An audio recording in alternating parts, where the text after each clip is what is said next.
नमस्कार विद्यार्थी मित्रांनो, मागच्या वेळेस आपण यूपीएससी बद्दल जनरल माहिती जी आहे ती घेतली की ही परीक्षा नेमकी कशा स्वरूपाची असते, फॉर्म नेमका कसा भरावा लागतो आणि वेगवेगळ्या जे सर्व गोष्टी आहेत त्या आपण बघितल्या. पोस्ट किती प्रकारच्या असतात त्या पोस्टची पण माहिती सुद्धा घेतली.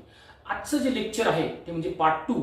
आपण या पार्ट 2 मध्ये बघणार आहोत की यूपीएससीचा सिलेबस नेमका काय आहे. मागच्या वेळेस प्लॅन ऑफ एक्झामिनेशन डिस्कस करताना आपण बघितलं की ही जी परीक्षा आहे ही 2 टप्प्यात होत असते. पहिलं आपण त्याला म्हणतो पूर्व आणि दुसरी असते मुख्य परीक्षा. आता मुख्य परीक्षेमध्ये पुन्हा 2 भाग असतात. एकाला आपण म्हणतो रिटन टेस्ट आणि दुसरी असते इंटरव्ह्यू. म्हणजे तसं जर बघितलं तर 3 स्तरांवर ही परीक्षा होत असते: प्रिलिम्स, रिटन टेस्ट आणि इंटरव्ह्यू. आजच्या या लेक्चरमध्ये आपण या 3ही स्तरांवरती कशा प्रकारे सिलेबस यूपीएससीने सांगितलाय आणि आपल्याला तो सिलेबस जाणून घ्यायचा आहे, त्या सिलेबसचा अभ्यास नेमका कसा करायचा आहे ते सुद्धा आपल्याला समजून घ्यायचं आहे. त्यासाठी कुठल्या कुठल्या जनरल रिसोर्सेस आहेत, पुस्तक आहेत ते आपल्याला वापरायचे, तो सुद्धा आपण ह्या लेक्चरमध्ये जाणून घेणार आहोत. चला तर मग सुरुवात करूयात सिलेबसनुसार. सो आपण जर बघितलं तर सर्वात पहिला टप्पा जो आहे तो आहे प्रिलिम्सचा, प्रिलिमरी परीक्षा. सो या प्रिलिम्सच्या परीक्षेमध्ये आपण मागच्या वेळेस बघितलं की ही जी परीक्षा आहे ती 2 तासाची परीक्षा असते. ठीक आहे. सर्वसाधारणपणे याच्यामध्ये 2 पेपर असतात, पेपर 1 आणि दुसरा असतो पेपर 2. सो पेपर 1 आणि पेपर 2. खरं तर याला जनरल स्टडीज पेपर 1 आणि जनरल स्टडीज पेपर 2 असं म्हटलं जातं. आता युजली आपण जर बघितलं तर मुलं ह्या जनरल स्टडीज पेपर 2 लाच सीसॅट असं म्हणतात.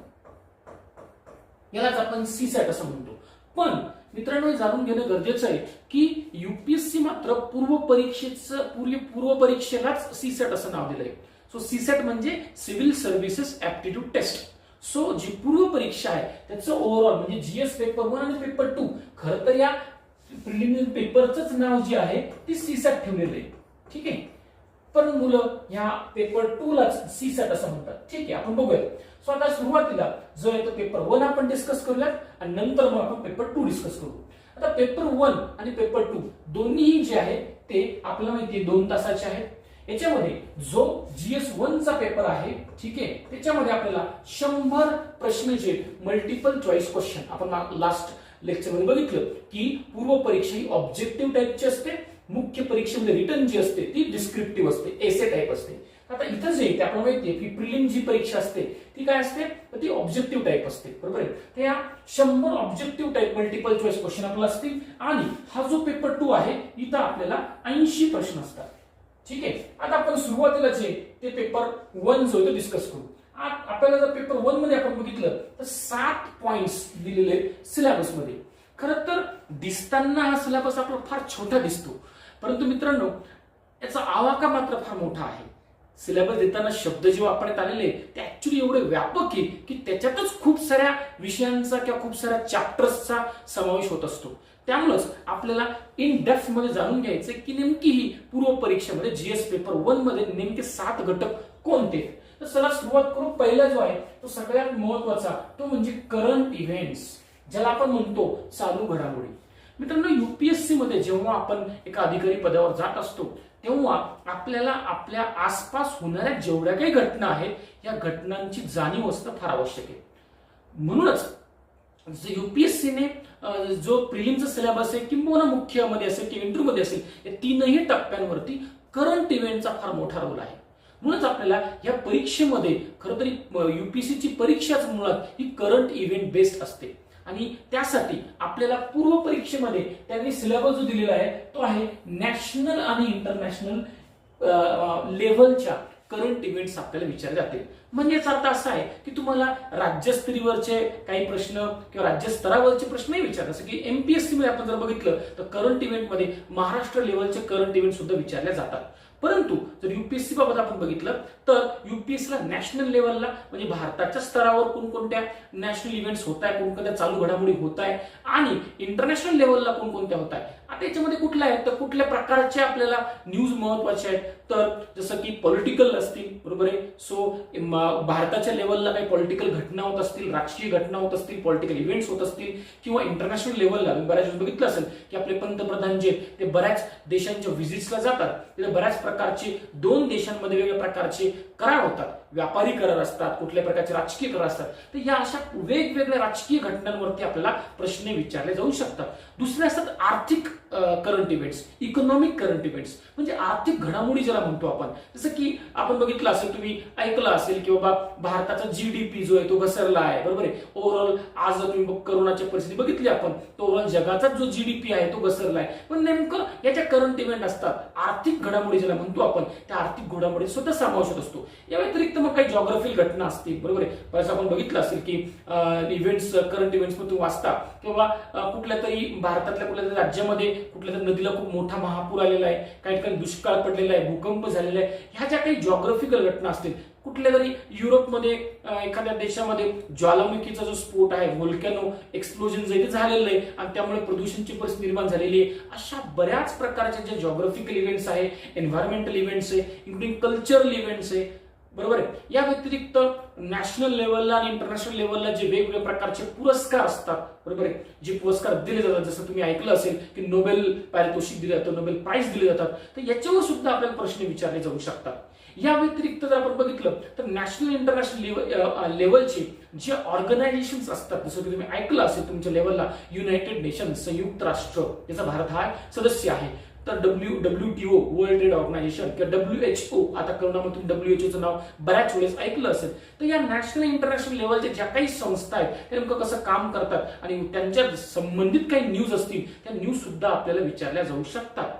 मग आता हा जो पहिला घटक आपण बघितला तो म्हणजे कोणता, तर करंट इव्हेंट्स. तर याचा नेमका अभ्यास कसा करायचा आहे, तर मित्रांनो खरं तर असं म्हणतात की UPSC मध्ये द हिंदू हा जे न्यूजपेपर आहे त्याला आपण बायबल असं म्हणतात.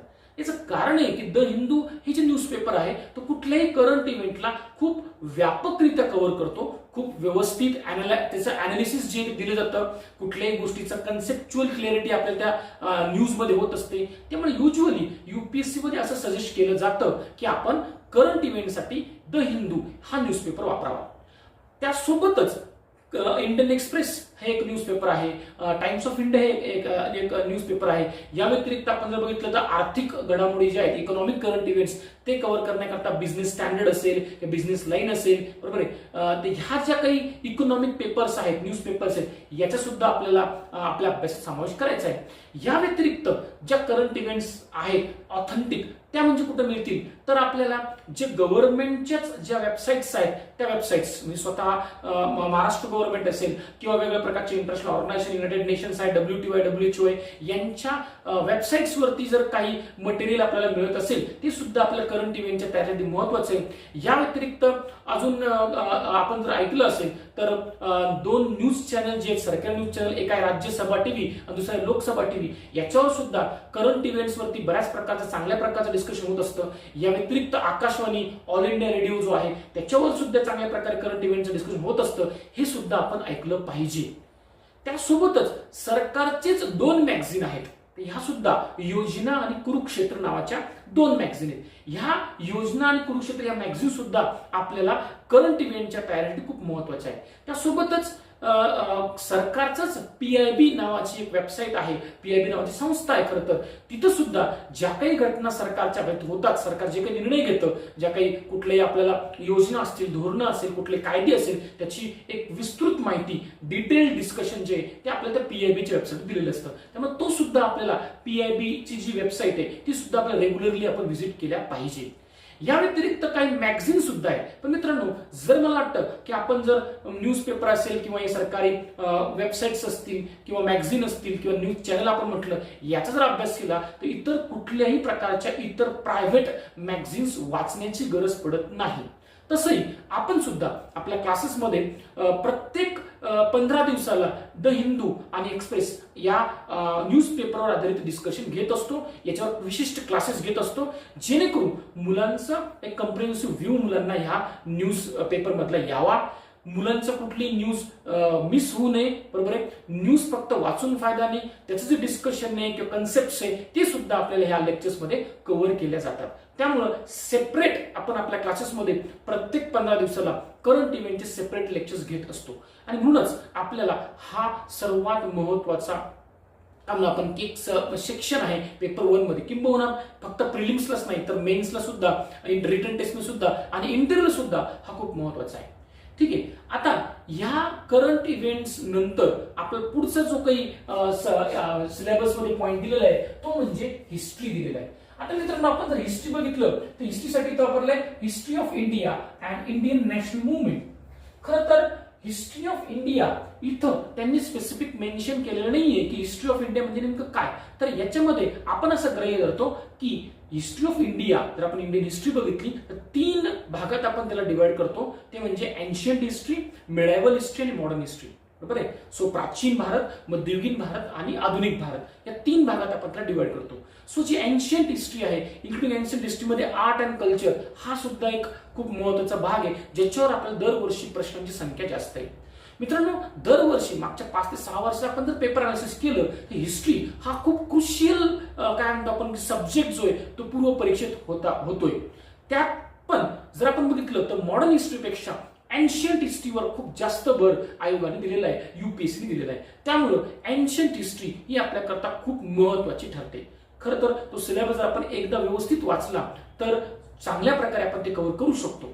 या व्यतिरिक्त जर आपण थोडंसं वेगळं जर बघितलं तर एनसीईआरटी चे जे काही सिलेबस आहे तो याकरता खूप महत्वाचा आहे. म्हणजे आपल्याला हा जो हिस्ट्री जर कव्हर करायचा असेल तर सगळ्यात महत्वाचं एनसीईआरटीचे पुस्तकं जे की 8th स्टँडर्ड पासून 12th स्टँडर्ड पर्यंत हे जर आपण एनसीईआरटी चांगल्या प्रकारे वाचले असतील तर तिथं आपण पूर्व परीक्षेत चांगल्या प्रकारे मार्क्स घेऊ शकतो. या व्यतिरिक्त सुद्धा जर आपण हिस्ट्री विषयाकरता बघितले तर काही पुस्तकं आहेत जसं की बिपिन चंद्राचं एक पुस्तक आहे इंडियन फ्रीडम स्ट्रगल, ते सुद्धा खूप महत्वाचं आहे.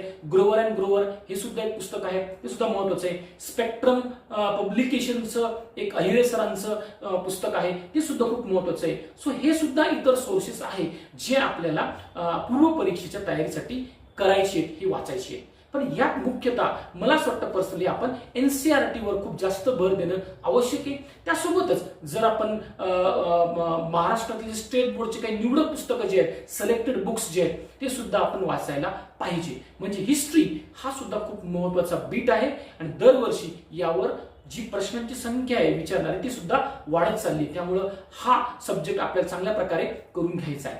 आता तिसरा जो सिलेबस मध्ये पॉईंट नमूद केला आपल्याला तो म्हणजे जिओग्राफी.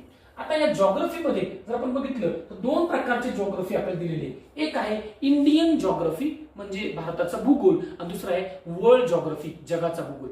मित्रांनो जेवढं काही भारताच्या भूगोलमध्ये आणि जगाच्या भूगोलमध्ये जर आपण बघितलं तर सिलेबस आहे तो त्यांनी 3 स्तरावर विभागलेला आहे. तो म्हणजे फिजिकल, सोशल आणि इकॉनॉमिक जिओग्राफी.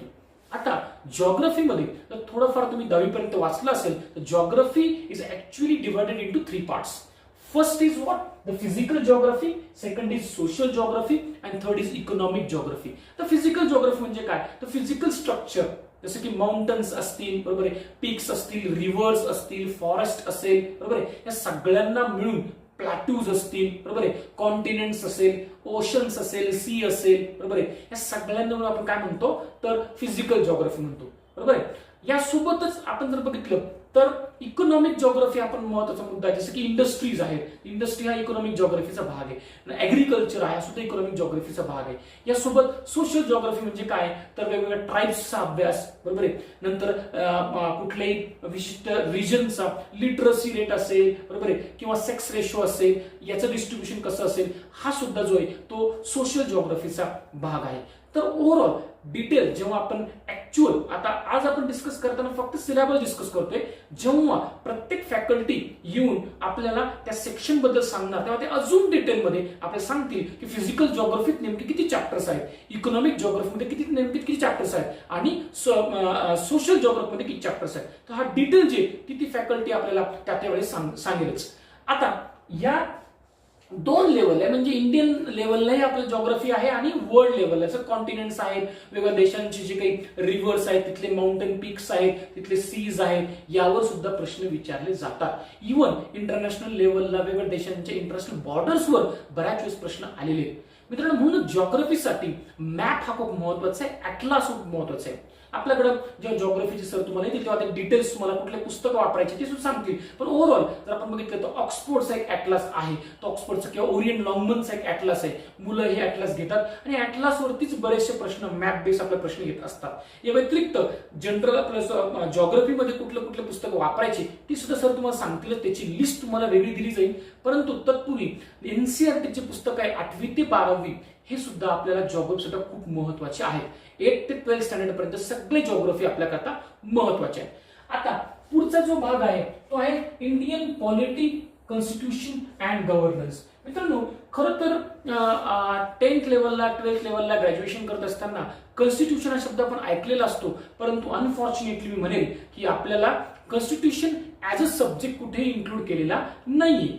थोडीफार वरवरची माहिती 11च्या एका एनसीईआरटी मध्ये दिलेली आहे, पण डिटेल कॉन्स्टिट्यूशन आपल्याला नाहीये. ठीक आहे, इथून मात्र आपल्याला थोडीशी आयडिया असणं आवश्यक आहे की कुठल्याही देशाची जी पॉलिटिकल सिस्टीम असेल it is actually govern on the basis of one document and that document is called as constitution. कुठल्याही देशाचा जो काही कारभार असतो बरोबर आहे तो हा कॉन्स्टिट्यूशन असा चालत असतो. तर constitution is like a law, it's like a act. हा एक कायदा असतो, त्यानुसारच सगळं जे देश असतो चालत असतो. म्हणूनच आपल्या कॉन्स्टिट्यूशन विषयी डिटेल माहिती जी आहे ती घ्यायची आहे. कॉन्स्टिट्यूशन खूप मोठा सब्जेक्ट आहे, त्यात वेगवेगळ्या प्रकारचे आर्टिकल्स आहे, प्रत्येक आर्टिकल आपण समजून घ्यायची आहे बरोबर आहे. त्यासोबतच कॉन्स्टिट्यूशन सोबतच पॉलिटी अँड गव्हर्नन्स हा सुद्धा मुद्दा खूप महत्वाचा आहे. गव्हर्नन्स इन द सेन्स की बाबा कुठल्या कुठल्या संस्था आहेत की ज्या ह्या पूर्ण पॉलिटिकल सिस्टीमला रन करत असतात. उदाहरणार्थ पार्लमेंट असेल, ज्युडिशियरी असेल बरोबर आहे. ह्या कशा प्रकारे काम करतात. वेगवेगळ्या प्रकारच्या नॅशनल कमिशन्स आहेत, तुम्ही ऐकलं असेल National Commission for Women, National Commission for SC ST, Human Rights Commission, असं नावं कुठं तुम्ही पेपरमध्ये वाचली असतील. तर याचा सुद्धा डिटेल अभ्यास जो आहे आपल्याला या पॉलिटी अँड गव्हर्नन्स याच्यामध्ये करायचा आहे. खरं तर हा थोडासा करंट बेस्ड जास्त प्रश्न येतात, परंतु युजली आपण एक रेफरन्स बुक सजेस्ट करतो ते म्हणजे M लक्ष्मीकांत सरांचं जे कॉन्स्टिट्यूशन पॉलिटीचं पुस्तक आहे ते खूप महत्वाचं आहे, ते आपल्याला वाचावं लागणार आहे. त्या व्यतिरिक्त सुद्धा त्याच्या डीप मध्ये जाऊन सुद्धा आपल्याला काही लेक्चर्स जे ते लेक्चर्सच्या माध्यमातून ते कन्सेप्ट जे ते समजून घ्यायचे. सो कॉन्स्टिट्यूशन हा पुढचा आपला पॉईंट झाला. आता यानंतर जो आहे ते आहे इकॉनॉमिक अँड सोशल डेव्हलपमेंट. मित्रांनो इंडियन इकॉनॉमी हा खूप महत्वाचा भाग आहे. ओव्हरऑलच इकॉनॉमिक्स किंवा इकॉनॉमी हा महत्वाचा सब्जेक्ट आपल्याला आहे. सो ओव्हरऑल इंडियन इकॉनॉमी असेल किंवा वर्ल्ड इकॉनॉमी असेल याबद्दल वेगवेगळे जे चॅप्टर्स आहेत किंवा वेगवेगळे प्रश्न आपल्याला ते विचारू शकतात. सगळ्या त्याच्यात काही थोडेफार चॅप्टर्स किंवा त्यांनी नावं जी ते आपल्याला दिलेले ते म्हणजे जसं की त्यांनी दिलेले किंवा पॉवर्टी असेल, इन्क्लुजन असेल बरोबर आहे, डेमोग्राफिक्स असेल, सोशल सेक्टर इनिशिएटिव्ह असेल, असे शब्द दिलेले. सो पॉवर्टी म्हणजे गरिबी जी असेल पॉवर्टी बद्दल आपल्याला प्रश्न विचारले जाऊ शकतात. इन्क्लुजन म्हणजेच SC ST OBC किंवा वुमेन असतील, मायनॉरिटीज असतील, हे डेव्हलपमेंट यांच्यापर्यंत अजून पोहोचलेली नाहीये. मग त्यांच्याकरता सरकार नेमकं काय करतंय, इन्क्लुसिव्ह पॉलिसीज सरकारच्या कोणत्या आहेत हे सुद्धा आपल्याला या इकॉनॉमीच्या या बीटमध्ये बघायचंय. यासोबतच डेमोग्राफिक्सचा अर्थ असतो की लोकसंख्या शास्त्र. याचा अर्थ आहे की बाबा देशाची पॉप्युलेशन किती आहे, ग्रोथ रेट किती आहे बरोबर आहे, आपलं लिटरसी रेट किती आहे, सेक्स रेशो कशा प्रकारचा आहे, एज डिस्ट्रीब्युशन कोणत्या वयाची किती व्यक्ती आहेत, यामध्ये कशा कशा प्रकारचा बदल होत चाललेला आहे, सरकारचं जे डेमोग्राफिक धोरण आहे की पॉप्युलेशन कंट्रोलसाठी सरकार नेमकं कुठले कुठले सरकारच्या पॉलिसीज आहेत याच्याबद्दल जी माहिती आहे ती आपल्याला डिटेल माहिती या डेमोग्राफिक्स मध्ये दिली जाते. आणि म्हणूनच इकॉनॉमीमध्ये हा सुद्धा भाग जो आहे तो महत्वाचा आहे. त्यानंतर जे पुढचा बीट आपल्या इकॉनॉमीमध्ये दिलेला आहे तो म्हणजे सोशल सेक्टर इनिशिएटिव्ह. याचा अर्थ असा आहे की वेगवेगळ्या क्षेत्रांच्या विकासाकरता, मग एक्झाम्पल असेल की ऍग्रिकल्चर असेल, इंडस्ट्री सेक्टर असेल किंवा सर्व्हिस सेक्टर असेल, या प्रत्येक सेक्टरच्या विकासासाठी सरकारने कुठल्या कुठल्या योजना आणलेल्या आहेत बरोबर आहे. किंवा जे आपल्याकडे बॅकवर्ड क्लास आपण ज्याला म्हणतो SC ST OBC हा जो बॅकवर्ड क्लास आहे यांच्याकरता कुठल्या कुठल्या योजना सरकारने आणल्या, कुठल्या पॉलिसी सरकारने आणल्या, या योजनांची माहिती जी ती आपल्याला किंवा पॉलिसीची माहिती आपल्याला या सोशल सेक्टर इनिशिएटिव्ह मध्ये घ्यायची. आणि खरं तर तुम्ही जर बघितलं तर इथं एटसेट्रा शेवटी शब्द टाकलेला आहे, म्हणजेच हा जो सिलेबस दिलाय हा इतका लिमिटेड नाहीये, यात अजूनही प्रश्न जे ते विचारले जाऊ शकतात. यानंतर पुढचा जो प्रिलिम मध्ये आपल्याला शब्द दिलेला आहे तो म्हणजे एन्व्हायरमेंट. सो गेल्या काही दशकांपासून खरं तर 1980s पासून हा मुद्दा खूप जास्त नॅशनल इंटरनॅशनल लेवलला आलेला आहे. एन्व्हायरमेंट म्हणजे पर्यावरण. पोल्युशन तुम्ही ऐकलं असेल, पोल्युशन खूप मोठ्या प्रमाणात वाढतंय. क्लायमेट चेंज, हवामान बदल होत चाललेला आहे. तुम्ही वाचलं असेल, ऐकलं असेल की जी ग्लोबल वॉर्मिंगची परिस्थिती निर्माण झालेली आहे, वैश्विक तापमान वाढायला म्हणतो आपण, की पूर्ण जगाचंच जे पृथ्वीचं तापमान जे हळू वाढत चाललेलं आहे पोल्युशनमुळं. किंवा बायोडायव्हर्सिटी हा एक शब्द तुम्ही ऐकलं असेल की आपल्याकडं जेवढे काही प्राणी, पक्षी, वनस्पती ही संख्या हळूहळू कमी होत चाललेली आहे. तर ह्या सगळ्या इश्यू येत्या काही दशकांपासून खूप चर्चेत आहे, खूप महत्वाचे आहेत. त्यामुळे युपीएससी तो सुद्धा सिलेबसमध्ये टाकलेला आहे. त्यामुळे आपलं एन्व्हायरमेंट सुद्धा खूप चांगल्या प्रकारे त्याचा अभ्यास आपल्याला करायचा आहे. आता इथं हा जो मुद्दा आहे की इकॉनॉमिक अँड सोशल डेव्हलपमेंट, ह्या आपण जो बघितलं त्याकरता पुस्तकं जर आपण बघितली तर खरं तर कुठलंही एक फिक्स पुस्तक आपल्याला इकॉनॉमीवर सांगता येणार नाहीये. तरी पण रमेश सिंग सरांचे पुस्तक आहे इंडियन इकॉनॉमीवरती, ते आपण वाचलं पाहिजे. त्यासोबत इंडियन इकॉनॉमी हा पूर्णतः खरं तर करंट बेस्ड प्रश्न आहे. त्यामुळे यासाठी आपल्याला जे काही न्यूजपेपर्स आहे, न्यूजपेपर म्हणजे काही इकॉनॉमिक घटना येत असतात, इकॉनॉमिक करंट इव्हेंट येत असतात, त्याच्यावर अभ्यास आपल्याला करावा लागेल. आणि म्हणूनच त्यासाठी आपल्याला लेक्चर्स फार महत्वाचे आहेत. जे कोणी इकॉनॉमीचे टीचर असतील ते आपल्याला ह्या इकॉनॉमिक कन्सेप्ट जे आहेत इन डेप्थ ते समजून सांगणार आहेत. ठीक आहे. म्हणूनच आपल्या इकॉनॉमीमध्ये मला असं वाटतं की करंट इव्हेंट्स आणि रमेश सिंग एक पुस्तक याच्या व्यतिरिक्त काही इतर वाचण्याची गरज पडणार नाही. व्यतिरिक्त अजूनही काही असतं, जसं की एक्झाम्पल आहे की दरवर्षी बजेट सरकार सादर करत असतं, सेंट्रल गव्हर्नमेंट, ते बजेट डॉक्युमेंट आपल्याकरता महत्वाचं आहे. एक इकॉनॉमिक सर्व्हे नावाचं एक पुस्तक किंवा एक डॉक्युमेंट पब्लिश केलं जातं प्रत्येक वर्षी, ती सुद्धा आपल्याकरता खूप महत्वाचं आहे. सो हे सुद्धा आपल्या इंडियन इकॉनॉमीमध्ये करायचं आहे. एन्व्हायरमेंटसाठी मला सांगितलं, खरं एन्व्हायरमेंट सुद्धा तोच मुद्दा आहे की एन्व्हायरमेंटसाठी सुद्धा आपल्याला एनसीईआरटीचे पुस्तकं, लेक्चर्स आणि करंट इव्हेंट्स यावर जरी आपण अवलंबून असेल तरी सफिशियंट आहे. या व्यतिरिक्तही काही बाजारामध्ये पुस्तकं आहेत, जसं की शंकर IAS च्या नोट्स ज्या आहेत एन्व्हायरमेंटच्या, त्या सुद्धा आपल्याला खूप चांगल्या प्रकारे मदत होऊ शकतात. त्यामुळे त्या सुद्धा आपल्याला अभ्यास केला पाहिजे. लास्ट जो आहे सिलेबस मधील 7वा पॉईंट, तो म्हणजे जनरल सायन्स. म्हणजे सायन्स हा विषय आपल्याला प्रिलिम्सला टाकण्यात आलेला आहे, 7वा लास्ट पॉईंट. पण मित्रांनो, आपण जर बघितलं जनरल सायन्स मध्ये खरं तर काय इन्क्लूड होतं, फिजिक्स, केमिस्ट्री, बायोलॉजीमध्ये बॉटनी, झुओलॉजी, हेल्थ सायन्स, अशा प्रकारे खरं तर जनरल सायन्स मध्ये सिलेबस आहे, बरोबर आहे. परंतु टेक्निकल दृष्ट्या आपण जर बघितलं तर डायरेक्ट जनरल सायन्स म्हणजे फिजिक्स, केमिस्ट्री तसे प्रश्न न येता, थेरॉटिकल प्रश्न न येता, थोडेसे अप्लाइड टाईपचे प्रश्न आणि that to current event oriented जे ते प्रश्न विचारले जातात. त्यामुळं आपण जनरल सायन्स साठी मला असं वाटतं एनसीईआरटी वाचल्या तरी त्या सफिशियंट आहे, त्याही जास्त डिटेल वाचण्याची गरज नाहीये. त्यासोबत जर आपल्याला एनसीईआरटी व्यतिरिक्त बघायचं असेल तर ल्युसेंटचं एक पुस्तक आहे, ल्युसेंट पब्लिकेशनचं एक पुस्तक आहे जनरल सायन्सचं, ते जरी आपण वाचलं तरी सफिशियंट आहे. त्यासाठी इतर कोणतंही पुस्तक घेण्याची गरज नाहीये. आपण जे करंट इव्हेंट घेणार आहोत त्या करंट इव्हेंट मध्येच जनरल सायन्सची जी तयारी आपण करून घेऊ. त्यामुळं याच्या व्यतिरिक्त आपलं कुठलंही पुस्तक आम्ही रिकमेंड करत नाही किंवा ते वाचण्याची गरज पडणार नाही. तर हा जो सिलेबस झाला, हा सिलेबस आपल्याला प्रिलिमचा सिलेबस आपण 7 पॉईंट्स मध्ये बघितला. आता याच्यामध्ये पेपर 2 जो आहे तो म्हणजे जनरल स्टडीज पेपर 2 किंवा म्हणतात आपण आपल्या सीसॅट असं म्हणतो. खरं तर खूप दिवसाच्या अगोदर म्हणजे खूप वर्षाच्या अगोदर हा पेपर नव्हता. काही वर्षापासून आपण सीसॅट हा जो पेपर आहे तो प्रिलिम्स मध्ये इन्क्लूड करण्यात आलाय. याच्यामध्ये 80 प्रश्न असतात, बरोबर आहे. आणि आपण जर बघितलं तर वेळ जो आहे तो सुद्धा किती 2 तासाचा आहे. आता एक अजून एक फरक जो आहे तो महत्वाचा आहे, तो म्हणजे हा जो GS1 चा पेपर आहे याच्यामध्ये 100 प्रश्न आपल्याला आहेत. ते 100 प्रश्न प्रत्येकी 2 मार्क्स असतात, बरोबर आहे. म्हणजे टोटल पेपर किती झाला 200 मार्क्स.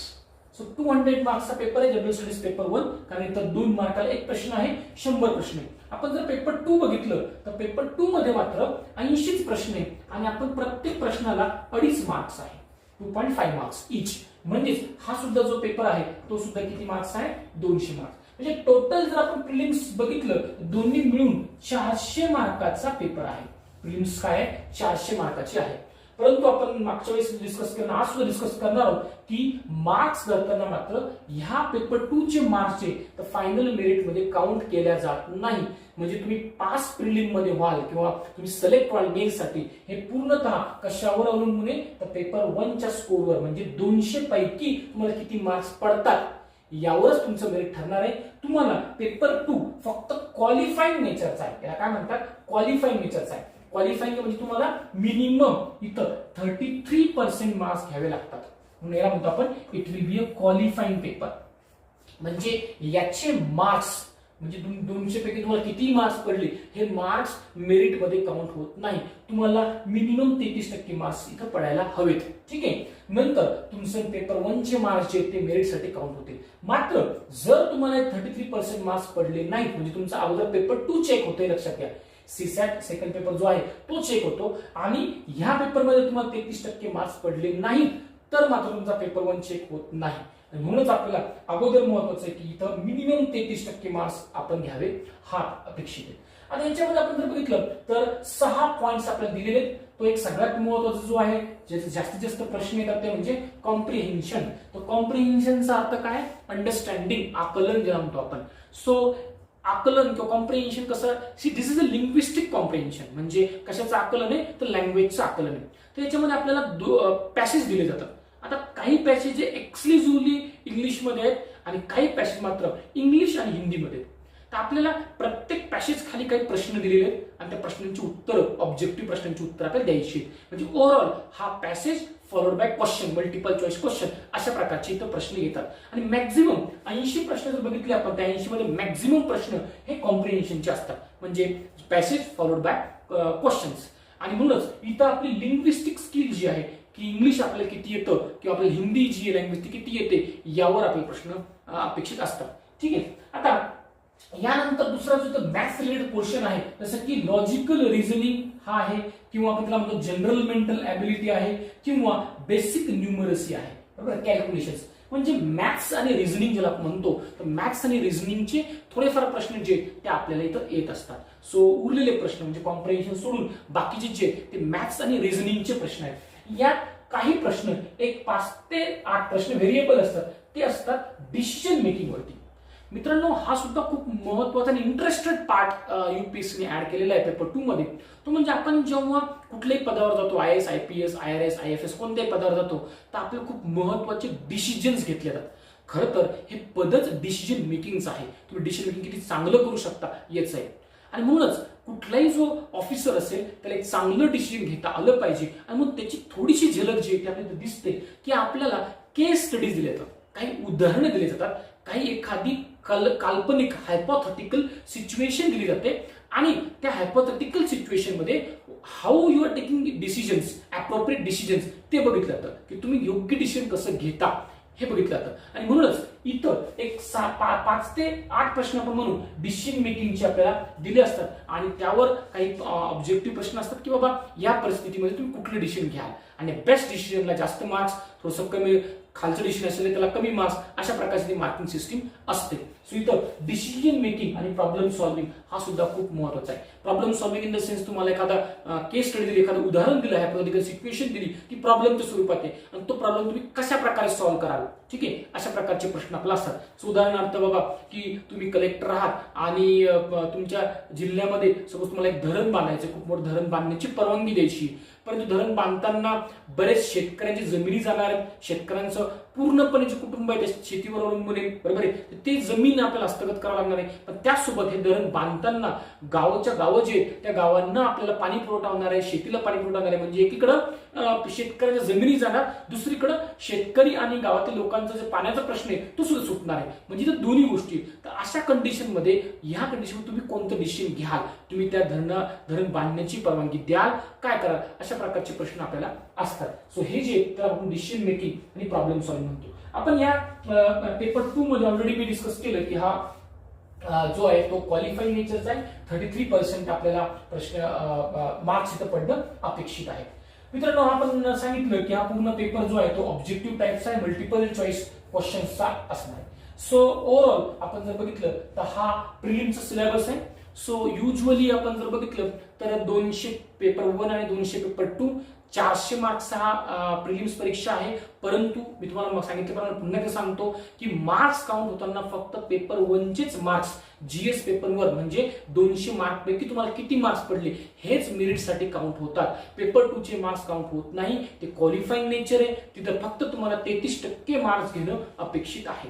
ठीक आहे. आता इथं जर आपण बघितलं तर प्रिलिम्स मध्ये युजली मागच्या काही वर्षाचं आपण जर ऍव्हरेज जर काढलं तर 50% नियर अबाउट कमी जास्त आहे, पण 50% मार्क्स घेणं अपेक्षित आहे. म्हणजे 200 पैकी सरासरी 100. मग कधी कधी 100च्या खाली कट ऑफ आलेला आहे, कधी कधी 100च्या वरही कट ऑफ आलेला आहे, परंतु मी एक ऍव्हरेज तुम्हाला सांगतोय किंवा 200 पैकी 100 आपल्याला प्रश्न जर आपले आले, बरोबर योग्य आले किंवा आपल्याला तेवढे करेक्ट मार्क्स आपल्याला आले, तर आपला प्रिलिम्स आपण क्लिअर करणार, आपल्याला मेन्स साठी चान्स होते मिळणार आहे.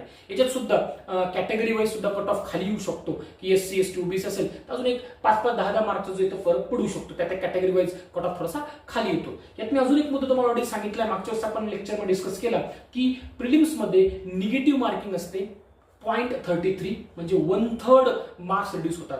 जर तुमचा एखादा प्रश्न चुकला तर तुमचे 1/3 मार्क्स रिड्यूस होणार, म्हणजे बरोबर पैकी तुमचे 1/3 मार्क्स जे ते डिडक्ट त्याच्यामधून होणार जर तुमचा प्रश्न चुकला तर. इथं सुद्धा अॅक्युरेसीला जे ते फार महत्व UPSCने दिलेले आहे. मित्रांनो, हा झाला आपला प्रिलिम्सचा सिलेबस. आता आपण येऊयात की प्रिलिम्स मधून मी मागच्या वेळेस पण तुम्हाला सांगितलं की प्रिलिम्स मध्ये युजली आपण जर बघितलं तर 1:15 एक जनरली 15 रेशो घेतला जातो, म्हणजेच जवळपास जागांच्या 15 पट मुलांना मेन्सला ऍडमिशन दिलं जातं. म्हणजे प्रिलिम मध्ये किती मुलं पास होतील तर 1000 जागा असतील तर 15,000 मुलं जे ते प्रिलिम मध्ये पास होतील ते मेन्स देतील.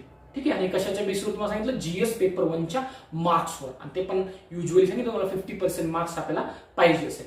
आता आपण जेव्हा प्रिलिम्स मध्ये जे आता प्रिलिम्सचे तुम्ही ऍव्हरेज जर बघितलं तर मुलं जे ते 5 लाख मुलं पूर्ण भारतामध्ये ही परीक्षा देत असतात, परंतु याच्यात खूपच सिरियस मुलं जे आहेत ते 1 लाख असतील. सिरियस मुलं म्हणजे आपल्याला 50,000 ते 1 लाख या दरम्यान खूपच सिरियस मुलं आपण म्हणूयात की याच्यातनं आपल्याला पहिल्या 15,000 मध्ये यावं लागतं, आणि या 15,000 मुलांना मेन्स परीक्षा देण्यासाठी मग बोलवलं जातं. मी मागच्या वेळेस पण सांगितलं किंवा पूर्व परीक्षा ही आपल्या जिल्ह्यात पण होते, औरंगाबादला पण होते, बरोबर. काही सिलेक्टेड सिटीज आपण बघितल्या मागच्या वेळेस.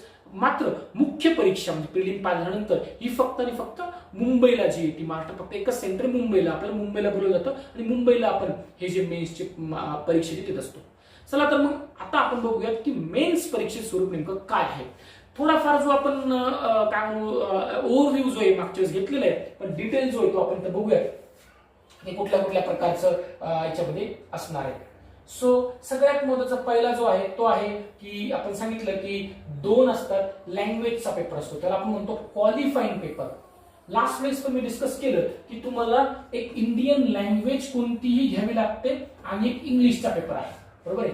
म्हणजे जसं तुम्हाला लँग्वेज मध्ये सांगितलं होतं की मराठी तुम्ही घेऊ शकता, हिंदी घेऊ शकता, काही मुलं संस्कृत आहे ती सुद्धा घेऊ शकता, कुठला तरी एक भारतीय भाषा इंडियन लँग्वेज तुम्हाला सिलेक्ट करायला लागतो, त्याचा एक पेपर असतो, आणि दुसरा जो असतो इंग्लिशचा पेपर. आता हा जो मेन्स आहे, जसं आपण प्रिलिम्स सांगितलं की ती ऑब्जेक्टिव्ह टाईप आहे, तर मेन्स पूर्णतः डिस्क्रिप्टिव्ह नेचरचा आहे. म्हणजे तुम्हाला तिथं प्रश्नांची उत्तरे लिहायची, एसे टाईप लिहायचे, जसं की 11-12 पर्यंत ग्रॅज्युएशनचे पेपर आपण देतो तशा प्रकारे लिहिण्याची परीक्षा ही आहे, रिटन टेस्ट याला म्हणतो तो आहे. त्यामुळं इथं इंग्लिश आणि हिंदी किंवा तुम्ही जी मराठी कोणती भाषा तुम्ही निवडली त्याची इथं 2 पेपर ठेवण्यात आले. आता जर पॅटर्न मी मागच्याच तुम्हाला सांगितलं होतं की याची जी डिफिकल्टी लेवल जी UPSC सांगितलेली आहे ती कोणती आहे, तर 10th लेवलचा आम्ही डिफिकल्टी लेवल असणार आहे. इंग्लिश आणि जे काही हिंदी किंवा मराठी विचारू ती 10th लेवलचं मॅट्रिक्युलेशन लेवलचं असणार आहे असं त्यांनी सांगितलेलं आहे. ठीक आहे. आता याच्यामध्ये नेमकं काय येणार, मराठी आणि इंग्लिश नेमकं काय येणार, पॅटर्न काय असणार तिथे बघा आपल्याला दिलेले तेच. पुन्हा कॉम्प्रिहेन्शन ऑफ गिवन पॅसेज, म्हणजे तेच की आपल्याला एक उत्तर दिलं जाईल, पॅसेज दिलं जाईल, आणि त्या पॅसेज वाचून त्याच्या खाली जे ते आपल्याला काही प्रश्न विचारले त्याची उत्तर आपल्याला द्यायचे. दुसरा आहे प्रिसाइज रायटिंग. याचा अर्थ काय की पॅसेज दिला जातो, मे बी त्या 10, 15, 20 ओळी असणार आहे, आणि त्या वाचून अंडरस्टँड करून आपल्याला त्याचा 1/3 जो आहे तो करावा लागतो, म्हणजे त्याचा क्रक्स जो आहे तो काढायचा असतो, त्याचा समरी जी आहे ती काढावी लागते. हा प्रिसाइजचा अर्थ समरी. सो समरीवर बेस्ड आपल्याला प्रश्न असणार आहे. नंतर व्हॅकॅब्युलरी किंवा आपण याला म्हणतो ग्रामॅटिकल, थोडाफार ग्रामरचा थोडासा भाग असतो याच्यामध्ये. सो इंग्लिश ग्रामर एकदम डिफिकल्ट नसतो, पण थोडाफार अँटोनिम, सिनोनिम किंवा महत्वाचं ग्रामर जे आहे ते सुद्धा विचार येतं. आणि एक शॉर्ट एसे असतो, एक छोटासा एसे. हा एसेचा पेपर वेगळा आहे, तो आपण जो डिस्कस केला मागच्या तो पेपर वेगळा आहे. हा मराठी आणि इंग्लिश मध्ये एक छोटासा एसे जो आहे तो सुद्धा आपल्याला लिहावा लागतो. म्हणजे ओव्हरऑल इथं 4 गोष्टी आपल्याला ह्या पॅटर्न याच्यामध्ये लँग्वेज मध्ये दिलेलं आहे. सेम आपण सांगितलं इंडियन लँग्वेज मध्ये तेच आहे, आणि इंग्लिश पेपर मध्ये जे तेच आपल्याला सांगितलेलं आहे. आता आपण जर ओव्हरऑल बघितलं तर हे क्वालिफाईंग आहे, इथं आपल्याला मार्क्स पुन्हा तेच जसं प्रिलिम्स मध्ये पेपर 2 क्वालिफाईंग आहे, सीसेट क्वालिफाईंग आहे, तसंच मेन्स परीक्षेमध्ये हे 2 पेपर क्वालिफाईंग आहे, म्हणजे मराठी आणि इंग्लिशचा पेपर क्वालिफाईंग आहे. याचा अर्थ याचे मार्क्स काउंट होणार नाही, ते मार्क्स मेरिटमध्ये काउंट होणार नाही. आता मेरिटमध्ये काउंट होणारे कोणते आहेत, तर मग आहे आपल्याला पेपर 1, पेपर 2 आपण दिलेले आहेत. सो पेपर 1 जो आहे तो सगळ्यात मोठा पहिला आहे, तो म्हणजे एसे. सो आता मेन जे सिलेबस मध्ये आपण पुढे जाऊया तो म्हणजे पुढचा आहे एसे. सो एसे जसं आपण 10वी-12वी लेवलला लिहायचो तशा प्रकारे नाही, त्याचा थोडासा व्यापक किंवा ब्रॉड आपल्याला एसे लिहायचा असतो. सो याच्यामध्ये काही टॉपिक्स आपल्याला दिले जातात. सो मे बी काही एसे जे ते पॉलिटिकल असतील, थोडेसे काही फिलॉसॉफिकल एसे असतील, काही इकॉनॉमिक असू शकतात, काही सोशल असू शकतात. अशा वेगवेगळ्या विषयांसंबंधी आपल्याला टॉपिक्स दिले जातात आणि त्या टॉपिकमध्ये आपल्याला त्या टॉपिकवर आधारित आपल्याला एसे लिहिण्यास सांगितलं जातो. युजली आपल्याला 2 एसे जे ते पेपरमध्ये येत असतात, तर 2 एसे आपल्याला लिहायचे असतात. ठीक आहे. आता हा जो आहे तो एसेचा टॉपिक आहे. पुढचा जो आहे तो आहे पेपर 2, त्याला म्हणतो आपण पेपर 2. तो पेपर 2 मध्ये त्याला जनरल स्टडीज पेपर 1. तर याच्यामध्ये कुठला सिलेबस सांगितलं, Indian heritage and culture, Indian history, geography of world and society. म्हणजे बघा मित्रांनो की जीएस पेपर 1 म्हणजे आता खरं तर ओव्हरऑल पेपर दुसरा आहे. पहिले 2 तर आपण काय घेतले, क्वालिफाईंग घेतली, इंग्लिश आणि मराठी हा क्वालिफाईंग आहे. त्यानंतर जो मेरिटसाठी काउंट होतो त्यातला पहिला पेपर कोणता बघितला आपण, एसे बघितला. दुसरा पेपर कोणता बघतोय, दुसऱ्या पेपर मध्ये काय आहे, तर जीएस आहे, जनरल स्टडीज आहे. याचे 4 पेपर आहेत. पहिला पेपर कोणता आहे, तर त्याचा आहे इंडियन हेरिटेज, कल्चर आणि हिस्ट्री. मी तुम्हाला मागच्याच पण सांगितलं की जो एन्शियंट हिस्ट्रीचा पार्ट आहे, इंडियन आर्ट अँड कल्चर, भारताची संस्कृती, त्याबद्दल आपल्याला वेगवेगळे प्रकारचे प्रश्न विचारले जातात. मग त्याला आपण म्हणतो इंडियन हेरिटेज अँड कल्चर. ठीक आहे. यासोबत हिस्ट्री.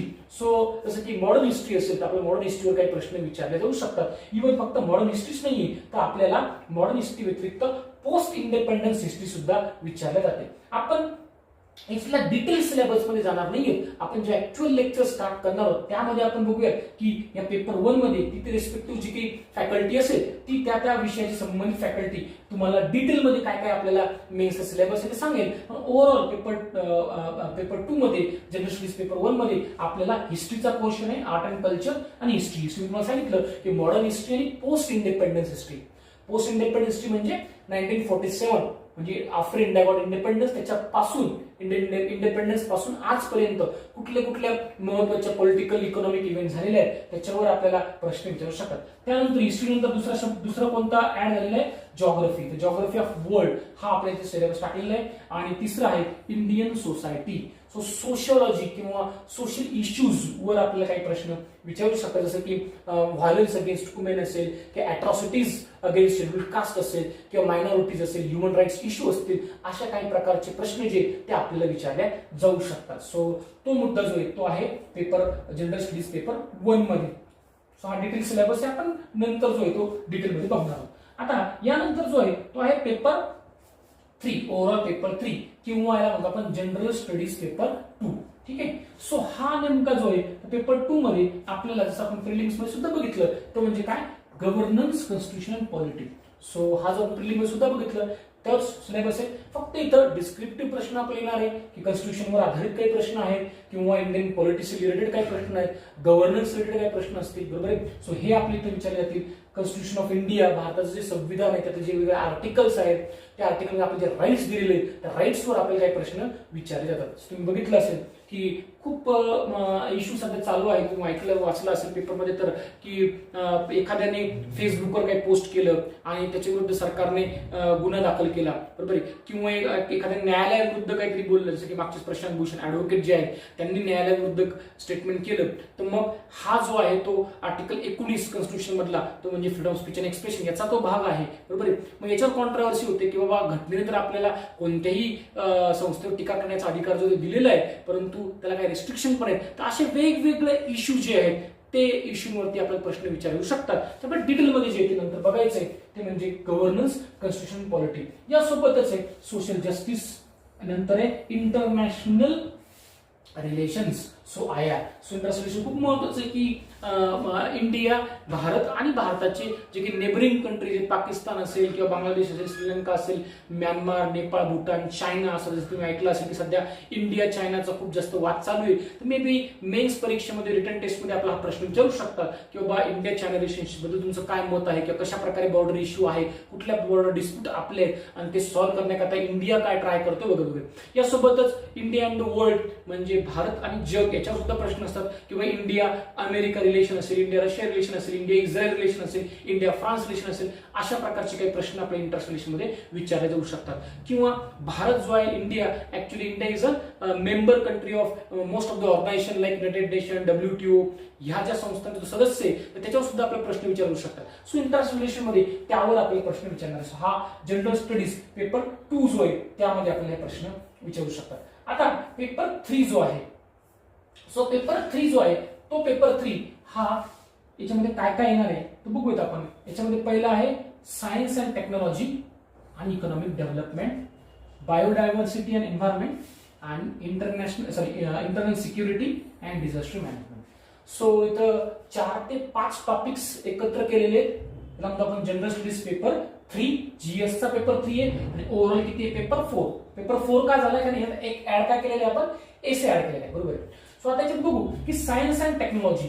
सो हा खूप महत्वाचा आहे. मेन्स मध्ये मॅक्झिमम मुलांचे जे प्रश्न आहेत ते ह्या सायन्स अँड टेक्नॉलॉजी जातात की रिसेंट ज्या काही घटना आहेत, जे काय म्हणतात टेक्नॉलॉजिकल ऍडव्हान्समेंट आहेत त्याच्यावर आपले प्रश्न जे ते मोस्ट ऑफ द टाइम विचारतात. कम्प्युटर असेल, नॅनो टेक्नॉलॉजी असेल, बायोटेक्नॉलॉजी असेल, डिफेन्स असेल, स्पेस असेल, तर याच्यावर बेस्ड आपल्याला प्रश्न जे ते सायन्स अँड टेक्नॉलॉजीमध्ये विचारले जातात. त्यासोबत त्यामुळे इकॉनॉमिक डेव्हलपमेंट, मागच्या प्रिलिमच्या याच्यात सांगितलं की इकॉनॉमिक जे करंट इव्हेंट आहेत, आर्थिक घडामोडी आहेत, किंवा जसं की भारताचे जसं बघितलं असेल कोरोना कंडिशनमुळे, कोविड कंडिशनमुळे there is an impact on Indian economy. So what are various adverse effects on the Indian economy, किंवा what are effects on the world economy, ह्या सर्वांवर आपण प्रश्न विचारले जाऊ शकतात. सो करंट इव्हेंट रिलेटेड किंवा इकॉनॉमीच्या अँगलनी आपल्याला इथं प्रश्न विचारतात. त्यासोबत प्रिलिम्स आपण बघितलं की एन्व्हायरमेंटवर मेन्सला सुद्धा प्रश्न आहे किंवा ग्लोबल वॉर्मिंगचा काय इश्यू चालू आहे, how India is responding to issue of global warming, climate change वगैरे वगैरे, तो सुद्धा आपल्या इथं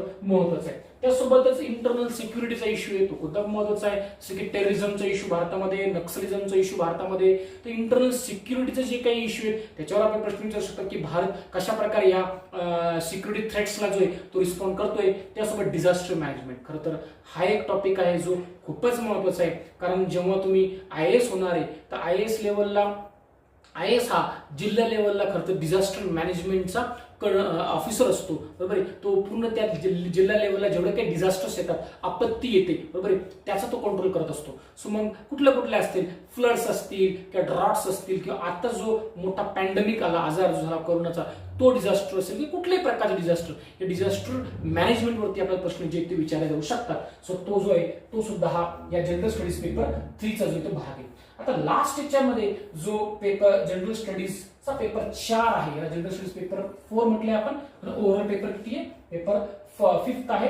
तर हा पेपर आहे इथिक्स, इंटिग्रिटी अँड ऍप्टिट्यूड. मित्रांनो, आपण कितीही नॉलेजेबल ऑफिसर निवडला तरी पण तो ऑफिसर जर नैतिक नसेल, इथिकल नसेल, मॉरल नसेल, तर मग तो जेव्हा ऍडमिनिस्ट्रेशन मध्ये जाणार आहे तेव्हा खूप मोठ्या प्रकारचं करप्शन तो करू शकतो, खूप मोठ्या प्रकारचं, किंवा त्याला म्हणू आपण की सोशल सेन्सिटिव्हिटी जी म्हणतो आपण, ती त्याला असणार नाहीये. लोकांच्या प्रती त्याची जी इथिकल व्हॅल्यूज आहेत त्या चांगल्या नसेल तर कदाचित ज्या पॉलिसीज आहे गव्हर्नमेंटच्या ते इम्प्लिमेंट होण्यामध्ये प्रॉब्लेम येणार आहे. आणि म्हणूनच मग UPSCने गेल्या काही वर्षापूर्वी हा जो पेपर आहे इथिक्सचा हा ऍड केला. 4था पेपर आहे, पेपर 4 त्याला आपण म्हणतो. सो इथिक्स हा याच्यामध्ये, त्याच्यामध्ये बऱ्याच प्रश्न आपल्याला विचारले जातात की कुठल्या क्वालिटीज या ऍडमिनिस्ट्रेटिव्ह ऑफिसरमध्ये असल्या पाहिजे, इथिकल क्वालिटीज कोणकोणत्या असल्या पाहिजे वगैरे वगैरे. यासोबत आपल्याला काही केस स्टडीज दिले जातात, त्या केस स्टडीजचा अभ्यास आपल्याला करायचा असतो आणि मग त्या केस स्टडीमध्ये तुम्ही कसं अप्रोच कराल. जसं की आपण प्रिलिम्समध्ये डिसिजन मेकिंग म्हटलं तशा प्रकारचे प्रश्न इथं आहेत की काहीतरी एक हायपोथेटिकल सिच्युएशन दिली जाते आणि त्या कंडिशनमध्ये तुम्ही काय कराल हे तुम्हाला लिहावं लागतं, तुम्ही कसं अप्रोच करायचं तुम्हाला लिहावं लागतं. डिटेल जे तुम्हाला सांगितलं की या प्रत्येक मी सिलेबसचा फक्त ओव्हरव्ह्यू घेतोय. आपण जे ऍक्च्युअल लेक्चर स्टार्ट करणार आहोत तेव्हा त्याच्यामध्ये आपण बघणार आहोत की बाबा नेमकं इथिक्समध्ये काय. सो ती जी फॅकल्टी असेल ती डिटेल तुम्हाला सांगेल की त्यामध्ये कोणते चॅप्टर्स आहेत, कशा प्रकारे प्रश्न येऊन गेले, कशा प्रकारचे प्रश्न येऊ शकतात. सो हा झाला पेपर 5th आपण म्हणून general studies paper 4 ethics integrity. मित्रांनो, तर हा ओव्हरऑल जो आपण सांगितलं की हा मेन्स किंवा मेन्सचा रिटन टेस्टचा भाग आहे. सो आपण ओव्हरऑल बघितलं तर कुठले कुठले होते, एक होता लँग्वेज पेपर, मराठी आपण घेतलं, आणि इंग्लिश, हे दोन्ही काही क्वालिफाईंग याचे मार्क्स पकडणार नाही. या व्यतिरिक्त मग आपण काय म्हटलं, क्वालिफाईंग कुठले कुठले मार्क्स पकडणारे, तर नंबर 1 पेपर 1 कोणता, एसे, आणि नंतर मग जीएस पेपर 1, 2, 3 आणि 4, म्हणजे हे 5 पेपर आहेत. ठीक आहे, म्हणजे या 5 पेपरचं मार्क्स काउंट होणार आहे. आणि लास्ट वेळेस आपण हे बघितलं की हे सगळे किती मार्क्सचे असणार आहे, 250 मार्क्स. सो प्रत्येक आपण जेवढे काही पेपर बघितले, हे प्रत्येक पेपर किती मार्क्सचे आहे, 250 मार्क्सचे, 250 मार्क्सचे आहे. ठीक आहे, आणि आपण बघितलं इंग्लिश आणि जी मराठी आहे ते 300 मार्क्स आहे, पण ते मार्क्स काउंट होत नाही, म्हणजे 250 हे पेपर 5 असणार आहे. या व्यतिरिक्त मागच्या वेळेस आपण डिस्कस केलं की ऑप्शनल पेपर असतो. तुम्हाला लिस्ट सुद्धा आपण मागच्याच बघितली की हिस्ट्री असेल, जिओग्राफी असेल, किंवा पब्लिक ऍडमिनिस्ट्रेशन असेल, पॉलिटिकल सायन्स असेल, सोशियोलॉजी असेल, फिलॉसॉफी असेल, अशा कोणत्या तरी एक ऑप्शन आपण निवडावा लागतो, तो आपली चॉईस असते. आणि त्यावर आपल्याला जे ते मेन्सला 2 पेपर असतात. सो तो आहे पेपर 6 आणि पेपर 7. म्हणजे टोटल जर आपण बघितलं तर मेरिटसाठी काउंट होणारे टोटल पेपर्स किती आहेत, 7 पेपर आहेत, 5 प्लस 2 ऑप्शनलची. ठीक आहे, हे सुद्धा प्रत्येकी किती असतात, तर 250 मार्क्स असतात, 250 मार्क्स. आता गेल्या काही दिवसाचं आपण जर बघितलं तर ऑप्शनलचे मार्क्स सुद्धा मेरिटसाठी खूप महत्त्वाचे ठरत चाललेले आहेत. ज्या मुलांना ऑप्शनल खूप चांगले मार्क्स आहेत त्यांचं ओव्हरऑल मेरिट सुद्धा जे चांगल्या प्रकारे येतं. सो आपण डिटेल, आता तुमचं ऑप्शनल तुम्हाला निवडायचं असेल, सो त्याकरता तुम्ही स्वतः तुमचा इंटरेस्ट कुठला आहे, कुठल्या फील्डमध्ये, मग तुम्हाला पॉलिटिकल सायन्स आवडतंय का, तुम्हाला सोशियोलॉजी आवडतं का, जिओग्राफी आवडतं, इंटरेस्ट हा एक महत्त्वाचा विषय. त्यासोबतच अवेलेबिलिटी ऑफ मटेरियल किंवा रिसोर्सेस, कुठले पुस्तकं उपलब्ध आहेत, गायडन्स चांगल्या प्रकारे कोणत्या विषयाला मिळू शकतं, अशा वेगवेगळ्या अँगलनी तुम्हाला वेगळ्या अँगलचा विचार करून तुम्हाला ऑप्शनल निवडायचा आहे. त्यासाठी तुम्ही कुठल्याही फॅकल्टीची, माझी असेल किंवा कुठल्याही फॅकल्टीची मदत घेऊ शकता. तुम्हाला जर कोणता ऑप्शन निवडण्यात काही अडचण येत असेल तर बिंदास तुम्ही आम्हाला तो विचारू शकता, आणि मग त्यातला आपण एक विषय जो आहे तो निवडणार आहे. यात एक गोष्ट मला सांगावीशी वाटते की गेल्या काही वर्षापासून युपीएससी हा एक विचार करतोय की ऑप्शनल जो आहे मेन्सला तो कॅन्सल करायचा आहे. सो अजूनही तो झालेला नाही, परंतु मे बी जर तुम्ही अंडर ग्रॅज्युएट असाल, तुम्हाला अजून 2022 किंवा 23 मध्ये जर परीक्षा द्यायची असेल, तर माझं असं वैयक्तिक मत असेल, सध्या ऑप्शनल निवडू नका, सध्या ऑप्शनलचा विचार करू नका. कारण असं होऊ शकतं की तुम्ही जेव्हा परीक्षा देणार 2022-23 मध्ये, तोपर्यंत ऑप्शनल राहील का नाही हे माहित नाही. तेव्हा तुमचं कदाचित तो जो ऑप्शनलचा वेळ, तयारी करण्याचा वेळ आहे तो वाया जाऊ शकतो. त्यामुळे तुम्ही आत्ता विचार करू नका. हा, तुमच्यापैकी जर काही विद्यार्थी 2021 ची परीक्षा देत असेल तर डेफिनेटली त्यांनी आतापासून ऑप्शनलची तयारी करणं ही गरजेची आहे. म्हणून तिथे तुम्हाला कोणतीही मदत लागली तुम्ही आम्हाला विचारू शकता. आता आपण आलोय की शेवटच्या टप्प्यावर की मेन्स परीक्षेमध्ये आपण बघितलं की रिटन टेस्ट झाली, आणि लास्ट जो आहे तो काय, आता याच्या नंतर इंटरव्ह्यूची तयारी आहे. मित्रांनो, आपल्याला इंटरव्ह्यू खरं तर लास्ट वेळेस मी तुम्हाला सांगितलं की प्रिलिम्स आणि प्रिलिम्सला तुमचं ओव्हरऑल विषयाचं जे नॉलेज आहे ते बघितलं जात आहे.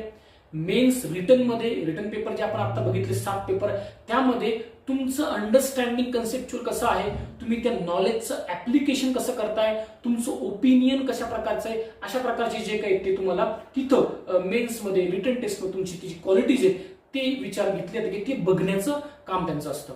आता जरी एखादा विद्यार्थी हा नॉलेजेबल असेल, तो त्याचं नॉलेजचं ऍप्लिकेशन पण चांगल्या प्रकारे करू शकत असेल, परंतु त्याची पर्सनॅलिटी ही त्या जॉबला सुटेबल नसेल, तर मात्र तशी विद्यार्थी किंवा तसे व्यक्ती ऑफिसर पदावर राहताना बऱ्याच अडचणी येऊ शकतात. आणि म्हणूनच मग लास्ट टप्पा जो असतो तो असतो पर्सनॅलिटी टेस्ट. त्याला म्हटलेलं आहे, इंटरव्ह्यू म्हटलेलं नाहीये, कारण नॉर्मल इंटरव्ह्यू हा इंटरोगेशन टाईपचा असतो, पण तिथं मुद्दाम युपीएससीने शब्द जो वापरलाय तो कोणता वापरलाय, तर पर्सनॅलिटी टेस्ट हा शब्द जो तो वापरलाय.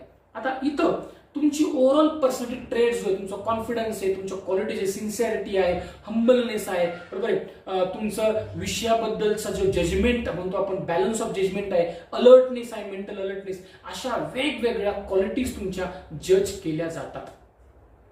आणि मित्रांनो, ह्या सर्व जो काही असेल ते पॅनल मेंबर जज करतात. त्यात युपीएससीचे पॅनल मेंबर असतील आणि युपीएससीचा एक मेंबर त्यात असतो आणि इतर जे 4 मेंबर असतात ते वेगवेगळ्या क्षेत्रातले, जसे की IAS, IPS किंवा वेगवेगळ्या क्षेत्रात IFS, रिटायर्ड किंवा सर्व्हिंग जे असतील ते वेगवेगळ्या क्षेत्रातले तज्ज्ञ व्यक्ती जे त्यांचा समावेश हा इंटरव्ह्यू पॅनलमध्ये असतो.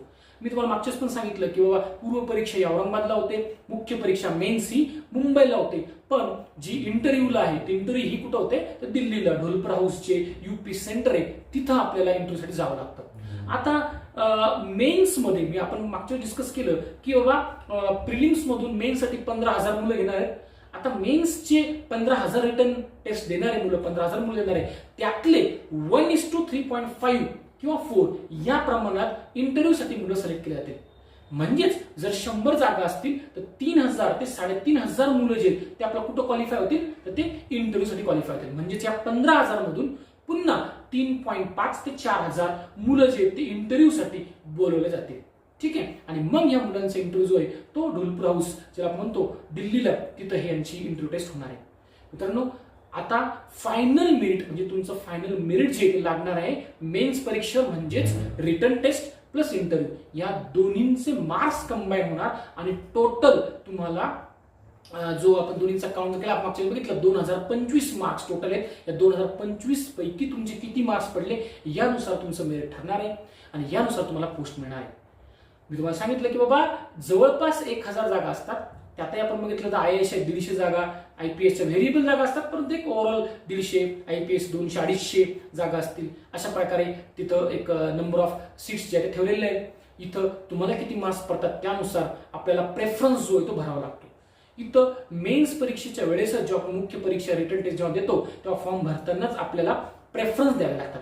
कुठले कुठले प्रेफरन्स द्यावे लागतात तर 2 प्रेफरन्स आपल्याला द्यावे लागतात.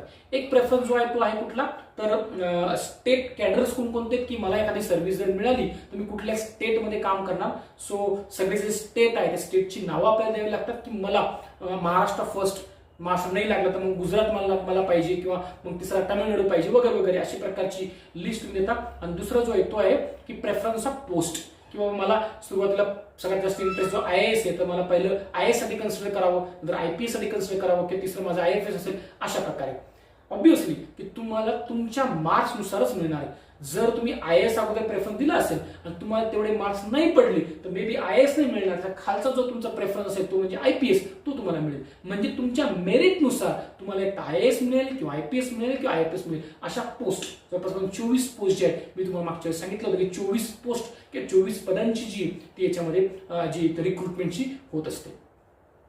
ओव्हरऑल मित्रांनो, आजच्या या लेक्चरमध्ये आपण सिलेबस बद्दल जाणून घेतलं, एक ओव्हरव्ह्यू घेतला मी असं म्हणेल. डिटेल जो सिलेबस आहे तो खरं तर इथं डिस्कस करणं पॉसिबल नाहीये आणि तो थोडंसं न्यू एक्सपिरियन्ससाठी अवघड पण आहे. जोपर्यंत थोडासा आपल्याला ओव्हरव्ह्यू UPSCचा येत नाही तोपर्यंत डिटेल टेक्निकल सिलेबस घेणं हे अवघड आहे. म्हणूनच डिटेल टेक्निकल सिलेबस जो आहे तो आपण ऍक्च्युअल जे लेक्चर स्टार्ट करणार आहोत त्याच्यामध्ये आपण घेणार आहोत आणि त्याच्यामध्ये मग प्रत्येक जी फॅकल्टी असेल रिस्पेक्टिव्ह त्या सब्जेक्टची ती डिटेलमध्ये सांगेल की बाबा हिस्ट्रीमध्ये कुठले चॅप्टर्स आहेत, ते काय अभ्यास करायचा असतो, कुठले सिलेबस आहे, जिओग्राफीमध्ये कुठला सिलेबस आहे, कॉन्स्टिट्यूशनमध्ये कुठला सिलेबस आहे वगैरे वगैरे. अशा प्रकारे डिटेल डिस्कशन डिटेल अनालिसिस आपण प्रत्येक पेपरचे किंवा सब्जेक्टचे घेणार आहोत. यासोबतच 5 क्वेश्चन पेपर असेल, कुठले पेपर प्रश्न आलेले, कशा प्रकारचे प्रश्न अपेक्षित आहे याचा पण एक ओव्हरव्ह्यू जो आहे तो आपण घेणार आहे. सो मित्रांनो, मला वाटतं की हा आपण सेकंड आपलं लेक्चर होतं, इन्फॉर्मेशनचं आपलं लेक्चर होतं. या लेक्चरमध्ये आपण जी ती माहिती घेतली. पुढच्या लेक्चरमध्ये जो तिसरा आपला व्हिडिओ असेल त्याच्यामध्ये आपण वेगवेगळ्या ज्या पोस्ट आहेत त्या पोस्टचा एक ओव्हरव्ह्यू घेऊ की किती प्रकारच्या पोस्ट आहेत आणि कुठल्या पोस्टला कशा प्रकारचं काम जास्त करावं लागतं किंवा कुठलं फक्त आपण IAS IPS ऐकलेलं असतं, पण नेमकं IAS IPS म्हणजे काय, त्यांना कोणते कामं करावे लागतात, त्यांना कोणते अधिकार दिलेले असतात हे सुद्धा आपल्याला माहिती करून घेणं आवश्यक आहे. त्या व्हिडिओची माहिती आपण नेक्स्ट जे लेक्चरमध्ये आपण घेणार आहोत. सो होप सो की बाबा तुम्हाला हे लेक्चर आवडलं असेल. तुमच्या या व्यतिरिक्त जर काही शंका असतील, डाऊट्स असतील, तुम्ही मला डायरेक्ट कॉन्टॅक्ट करू शकता किंवा आपल्या काउन्सिलरला तुम्ही कॉल करू शकता, त्याला तुम्ही विचारू शकता. सो पुढच्या लेक्चर येईपर्यंत थँक्यू.